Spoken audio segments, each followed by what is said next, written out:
La drôle d'humeur de Pierre-Emmanuel Barré. Arrêtez, je me stressais. J'ai une devinette. Vas-y. Est-ce que vous savez quelle maladie ils attrapent les chats quand ils s'embrassent? Les chiens? La minonucléose. Ah, c'est tellement mignon. Allez, assez rigolé, c'est l'heure de ma revue de presse. Aujourd'hui, on va parler multirécidiviste. Jingle. Sarkozy, c'est très très bien. D'accord, c'est vrai, il a fait des bêtises, mais après il a changé. Mais malheureusement, après il a rechangé encore. Il est redevenu comme avant, donc au final, autant pour moi, c'est une grosse baltringue. La France avec Sarkozy, c'est comme une pizza avec du caca, c'est mieux sans. L'affaire Takedine, l'affaire Buisson, l'affaire du Fouquet, l'affaire Bongo, l'affaire Wörth, l'affaire Kadhafi, l'affaire Bismuth, l'affaire Clearstream, l'affaire Bristol, l'affaire Tapi, l'affaire Bettencourt, l'affaire Big Malion, l'affaire Karachi. D'ailleurs, c'est de là que vient la célèbre expression « c'est pas tes affaires ». C'est normal, c'est celle de Sarkozy. Alors, on n'en a pas trop parlé aux 20h de TF1 parce que Nico est assez pote avec Bouygues.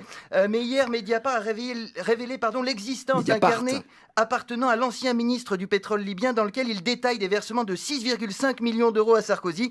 Alors, on aurait bien aimé une petite interview du type, mais malheureusement, on a retrouvé son corps dans le Danube en 2012. Le pauvre homme s'est noyé le lendemain de la parution dans Mediapart aussi d'un document officiel libyen évoquant un financement de 50 millions d'euros pour la campagne de Sarkozy en 2007. Putain, il a vraiment de la chance, Sarkozy. Il devrait jouer au loto. Ah bah non, pas besoin, il a déjà gagné 50 millions.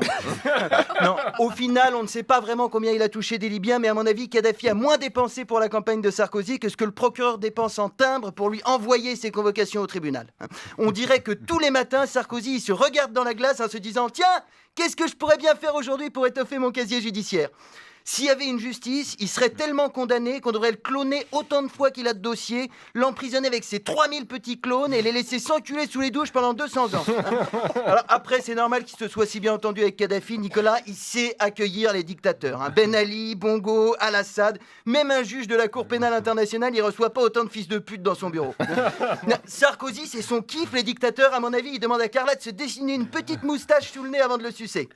Bon, alors, le portrait du mec est déjà bien dressé. On se dit qu'avec toutes ces casseroles, il doit se cacher quelque part dans le maquis en mangeant des racines pour échapper aux forces de l'ordre. Eh ben pas du tout. Il est tous les jours à la télé pour dire de la merde. Il va se retrouver avec un procès en plus quand Cyril Hanouna va porter plainte pour plagiat. Et non seulement il n'est pas en cavale, mais en plus, depuis un mois, Nicolas envisage calmement de se représenter en 2017. Alors évidemment, ses propositions sont magiques.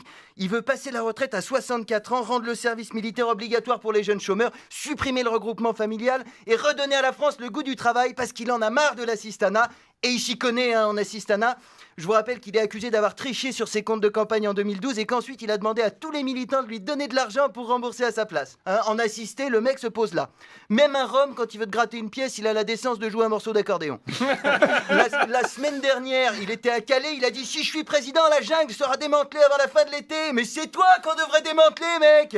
Si tu voulais faire un truc, t'avais 5 ans pour le faire. La jungle existe depuis 2002, il le sait très bien, c'est lui qui l'a ouverte en fermant Sangatte. Mais combien de temps il va prendre les gens pour des cons? Excusez-moi, il m'énerve, c'est quand même tellement le symbole de l'échec de la civilisation. Moi, quand je meurs, enterrez-moi 60 mètres sous terre avec une peau de bête. Je veux pas que les archéologues du futur croient que je traînais avec vous. Merci d'avoir écouté. La bande originale, Nagui, sur France Inter.